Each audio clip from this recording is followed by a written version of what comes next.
Okay guys, my bad. This video was supposed to go up yesterday, but the reason it didn't is because equipment issues happened. And as any YouTuber can attest to, those are not fun to deal with. But I've got my issues cleaned up, so I can get back to doing what it is that I do best. So it looks like Sonic 06 has mysteriously found its way back onto the Xbox Marketplace, so it's up for grabs again. If you own an Xbox 360, and let's face it, who still has their 360 plugged in nowadays? I do still have a Nintendo Wii, so I don't think I have the right to talk. If not, then well, you're out of luck. Honestly, this is kind of a strange trade to make. Recently, the Sonic Classic was delisted from all digital stores, Xbox Live included, in preparation for the release of Sonic Origins, which is set for Sonic's birthday this year, June 23rd. But in exchange, they've relisted the 2006 reboot of Sonic the Hedgehog, which has definitely gained a reputation for all of the wrong reasons. Yes, this is the very same Sonic 06 that journalists still love to slander these days. So I'm expecting a flood of comments about particular scenes taken from the game, including one that we'll not go into extensive detail on. But yeah, Sonic 06 is officially up for grabs on the Xbox 360 Marketplace once again, and for only $5 at that. Now that is a steal. That is, if you happen to be among those that like Sonic 06, or you simply want the satisfaction of owning literally every Sonic game that's ever been released. Also, all of the DLC has been relisted along with the game at varying prices, each of which are more than affordable. Some were understandably confused by the very low price tag for Sonic 06. And part of the reason I believe this to be the case is because it's often that Sonic 06 gets confused with the very first Sonic game that came out in 1991, because they both technically had the exact same title. So to distinguish between the two, we just call the first game Sonic 1 and the second game Sonic 06. Makes them a lot easier to tell apart, right?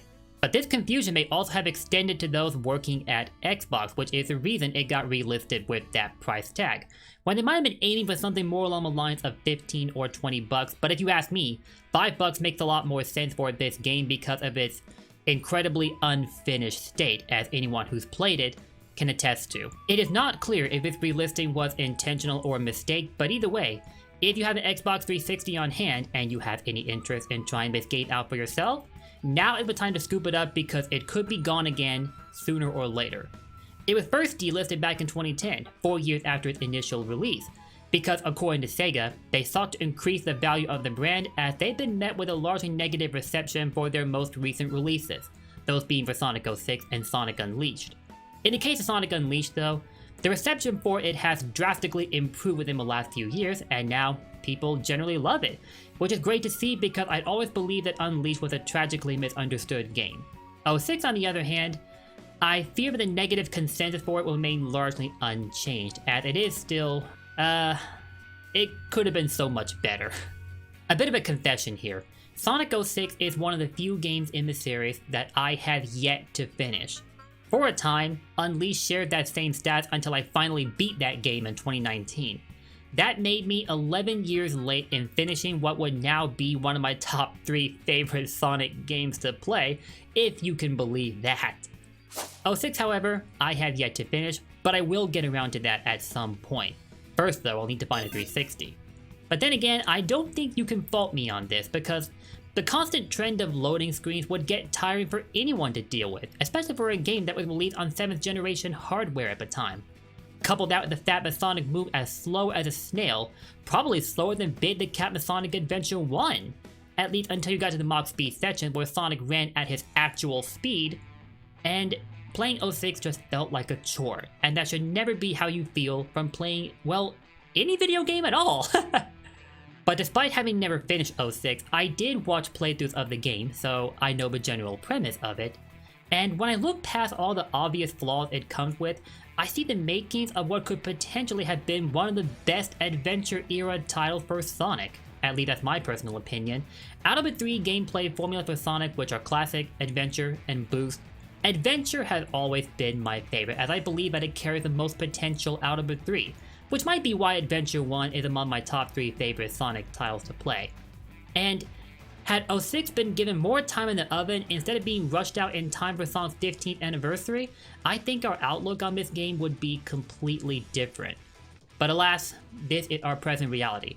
Though at the very least, Sega seems to have learned their lesson, as when they revealed Sonic Mania and Sonic Forces for Sonic's 25th anniversary, they did not release both those games until a year after the fact.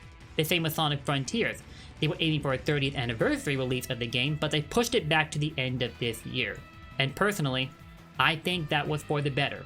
Still, while I will agree that a game that is not rushed will have the potential to be better than a game that is rushed, believe it or not, this isn't true 100% of the time.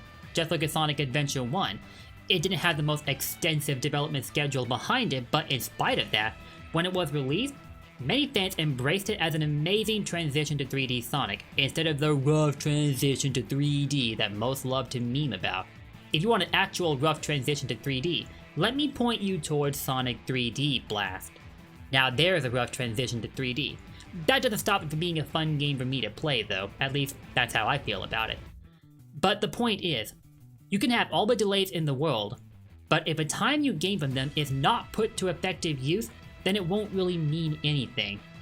So whatever reason Sega may have for delaying Frontiers to this year, let's hope that they are valid reasons. Unfortunately, not every game that is rushed out the door will have the luck of turning out as amazing as Adventure 1 or Adventure 2 did, to list a few examples.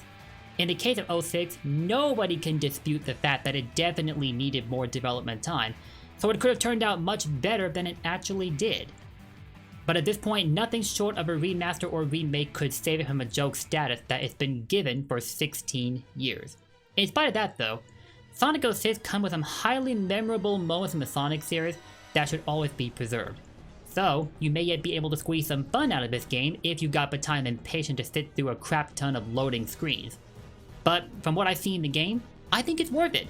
Depending on your personal taste in games though, you might agree or you might not agree. That's up to you. As for the possibility that Sonic 06 could be made backwards compatible for both Xbox One and Xbox Series consoles, I think it might be possible, assuming its recent relisting was not accidental. But this would boil down to the luck of the draw for two things: Xbox and Sega. First, Sega. They had initially delisted 06 to increase the value of the brand according to them.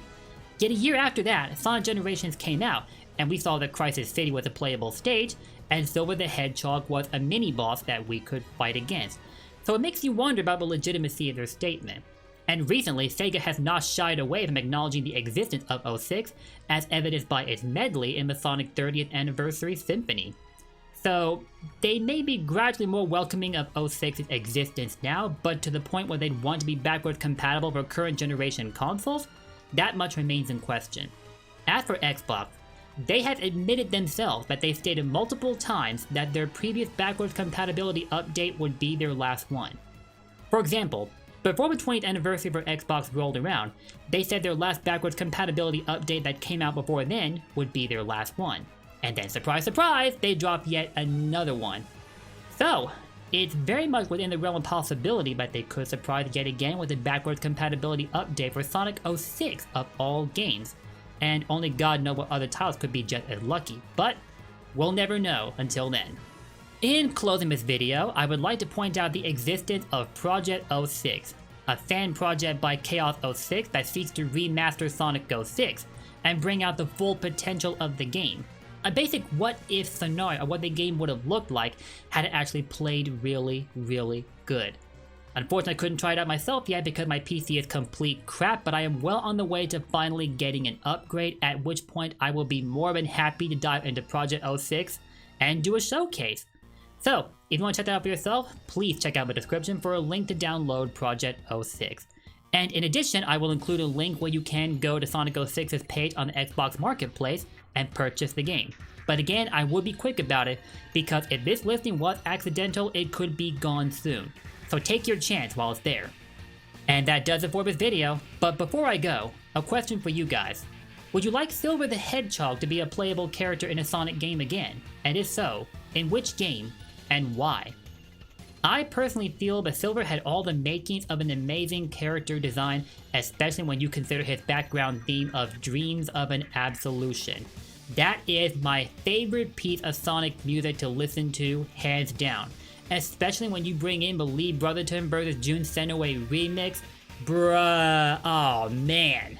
That is a peak of Sonic OSTs for me, bro. Anyway, the potential for Silver kinda went down the drain in one of the lowest of lows for SEGA, but now they become less reluctant about acknowledging 06, I think they could dip back into their character pool and give Silver another go. If they do, I hope he comes the same depth of storytelling that he had in 06, and Blaze the Cat while I'm at it. I'd like for Blaze to come back too. But yeah, are you hoping for the return of Silver the Hedgehog? Let me know your thoughts in the comments down below, and I will see you in my next video. As always, if you enjoyed this video, please drop those likes and comments down below and consider subscribing and ringing that bell to stay up to date on my Sonic content. Hopefully, I won't have any more equipment issues going forward, but it's always Russian roulette with this sort of thing. Anyway, thank you for watching, and I will see you guys next time. Peace out! Blue Blurs for life. Take care.